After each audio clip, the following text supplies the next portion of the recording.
मेरी मौजूदगी इमामगंज में है। इमामगंज के जनता का क्या राय है, मैं इन जनता से जरा पूछना चाहता हूँ। जी, आपका क्या नाम हुआ सर? मेरा नाम स्वर्गीय वीरेंद्र कुमार अर्जक है।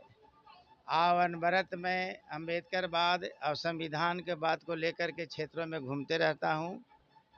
और 2025 के जो बिहार विधानसभा का चुनाव है, उसमें भी देख रहे हैं कि अभी जो नरेंद्र मोदी का गठबंधन की सरकार चल रही है जदयू से, वो हरास की ओर जाएगा।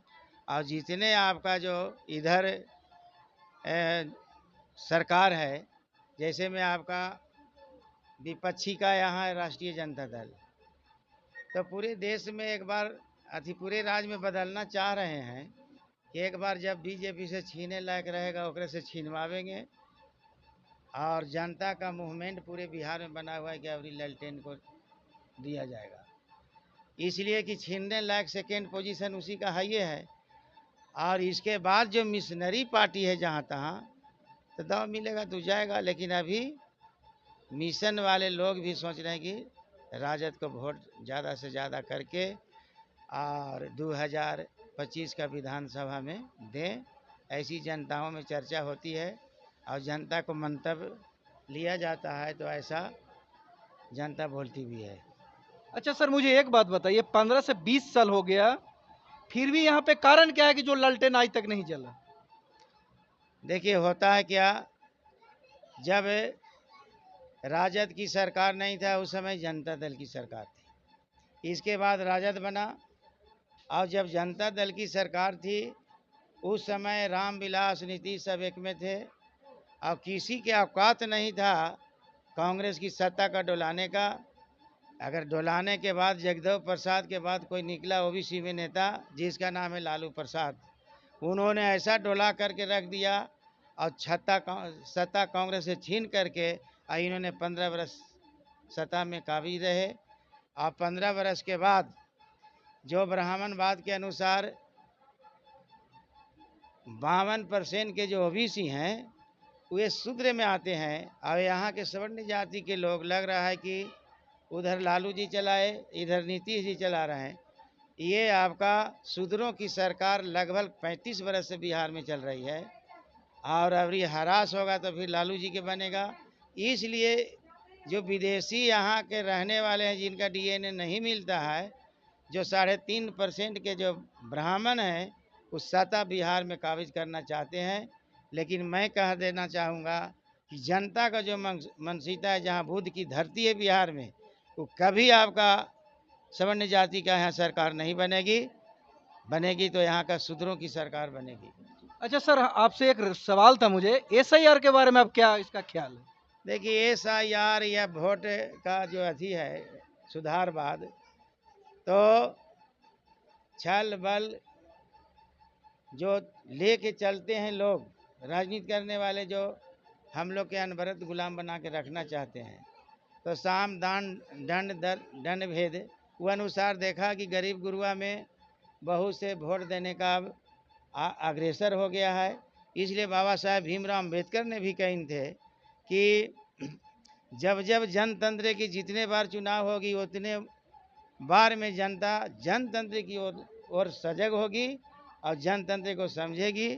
तो उन लोग जो वोट से नाम काटो ये करो, इसलिए ऐसा प्रावधान लाया। अब वंचित करना चाहता है, किसी को एक दूगों के मामला नहीं है, ये बंगाल के आन के रहा है उसका मामला नहीं है।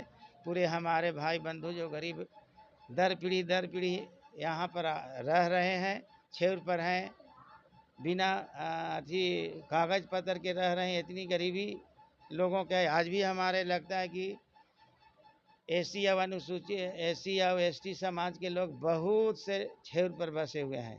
उन लोग का ये नाम काटने का वोटर लिस्ट से ये साजिश चल रही है। मुझे एक बात बताइए, जिनका जमीन नहीं है, जिनका घर नहीं है, जिनका मकान नहीं है, तो क्या प्रूफ करेंगे कि जो मतलब देंगे उनका वोटर लिस्ट में नाम जुड़ेगा? इसीलिए ने वो लाया है ऐसा विषय, इसलिए तो छांटना चाहता है। जब मकान का जो आवासीय बनता है वो बना हुआ है सबको, लेकिन वो खोजिए नहीं रहा है। बहुत से गरीब लोग के हमारे बैंक में खाता नहीं है, खाता भी खोज रहा है, खाता भी नहीं है। दूसरा है कि जब आधार कार्ड से सारा चीज़ काम होता है, तो आधार कार्ड करीब करीब सब A to Z आदमी का है, लेकिन उसका उसमें प्रावधान नहीं लाया था।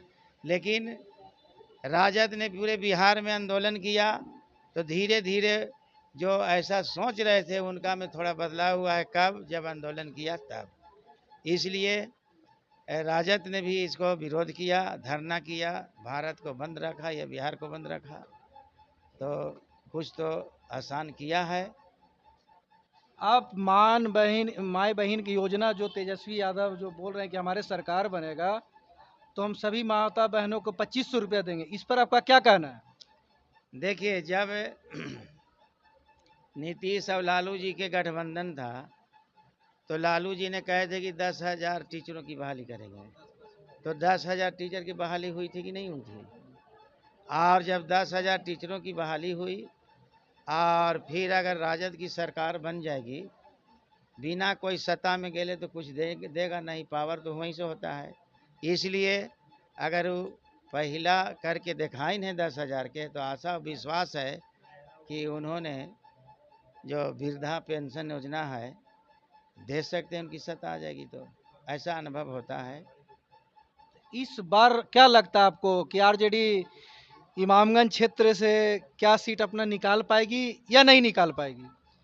इमामगंज विधानसभा का क्षेत्र में जो उम्मीदवार लगातार हैं, लेकिन अभी परिवर्तन होने की संभावना चल रही है। जो यहाँ पर जीतन मांझी जी बने रहते हैं, इसके पहले दीपा मांझी के पहले आपका विधानसभा से छोड़ के लोकसभा लड़ने चल गए। विधानसभा उपचुनाव में तो दीपे मांझी जीती, लेकिन ये कोई जनता के हित में काम नहीं करते हैं, न जनता से भेंट करते हैं, और इनका न जनता से लगाव है। हाँ, ये है कि 40 बरस इन्होंने राजनीति किया है। कभी आरक्षण के विरोध जीतन मांझी करते हैं और कहते हैं कि हमको आरक्षण से मतलब नहीं, हटा देना चाहिए। लेकिन मैं जीतन मांझी जी से पूछना चाहता हूँ कि 40 बरस के उन्होंने राजनीति किया, क्या जनरल सीट से कभी जीतन मांझी आज तक जीते हैं जो आरक्षण के विरोध करते हैं? इसलिए जीतन मांझी का काजी बुढ़ारी होने से दिमाग गड़बड़ा जाता है कि क्या होता है तो वो समझें। लेकिन ऐसा तो हमने नहीं देखा कि आपका बिना आरक्षित सीट से वो आज तक चुनाव जीते हैं। इसलिए जनता भड़क चुकी है, और जो मांझी समाज के पूरे लोग हैं इमामगंज विधानसभा में, अब पढ़ लिख गए हैं बेटे बेटियां, उन लोग भी सोचते हैं कि हमारा खाली जीतन मांझी जात के नाम पर वोट देते हैं, इन्हें से जोरन पड़ जाता है। तो मांझी समाज का वोट दूध इंतजाम कर लेते थे और जोरन पड़ जाता था, जीत जाते थे। लेकिन अबरी जो 25 का विधानसभा का चुनाव हुआ है, तो हमारे नए बैच के जो मांझी समाज के लोग पढ़े लिखे बच्चे हैं, अम्बेडकरवाद का उनमें ब्रेन वॉश हो रहा है, वैसे वैसे जात से ऊपर उठ कर के वोट देने के भी सोच रहे हैं मांझी समाज के। तो जब दूधे न इंतजाम होगा तो जोरन कहाँ से लेंगे? एक मतलब दही नहीं जमेगा। चलिए, अभी हम इमामगंज क्षेत्र में थे, हमारे साथ में थे आपका नाम स्वर्गीय वीरेंद्र रजक जी थे। वीरेंद्र कुमार सॉरी। अर्जक। अच्छा, स्वर्गीय क्यों लगाते? अच्छा,